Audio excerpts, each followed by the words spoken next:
This is the question asked in today's SkillTrack daily challenge. So we are given a string as an input, and here the input string is banana. So the last character of the string is A. And now as per the question we have to find the last but one occurrence of the last character. So what it means is we have to find the second occurrence of the last character from end. So here we can see that the character A has again occurred at the third index.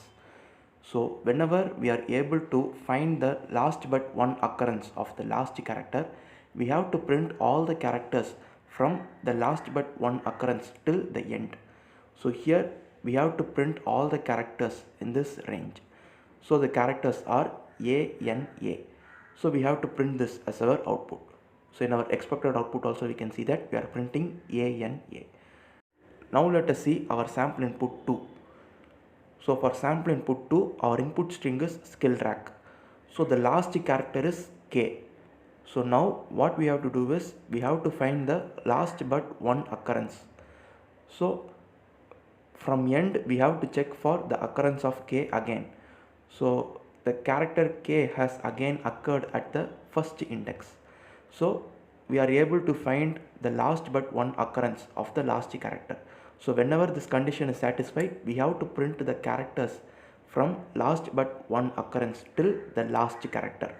So we have to print all the characters in this range. So we will be printing KILLRACK. So in our expected output also we are printing the same. So this is how we will be printing our output whenever the last but one character is present. Now let us see our sample input 3. So here the input string is enter and the last character is R. So now we have to check for the character R, and the character R has occurred only once. So the last but one occurrence is not present. So whenever we are not able to find the last but one occurrence of the last character, in those cases we have to print -1 as our output. So for sample input 3, our output is -1. Now let us see how to write a C program for this. So first I am creating a new character array named str, and in the next line I am accepting the input in a string format and storing it into the character array str, and then I am creating two integer variables named start index and len. So in the variable len I am storing the string length of str, and in the variable start index initially I am assigning it to -1. And now I am creating another character named last, and I am storing the last character of the input string in it. So I am setting char last is equal to string length of len -1. So the last character will now be stored in the variable last. So now we have to find the last but one occurrence of the character last. So I am creating a loop that starts from the end. So the reason why we are starting from len -2 is len -1 is the last character. So we have to find the occurrence of the last character only. So anyway, last but one occurrence of the character will be present before it. So the loop starts from len -2, and in every iteration we will be checking whether the character is a last character or not. So the last character in the sense both the characters are same or not. So in every iteration we will be checking whether the character str of I is equal to last character or not. So if the condition is satisfied, then we store that index. So I will be storing start index is equal to I, and then we will break out of this for loop.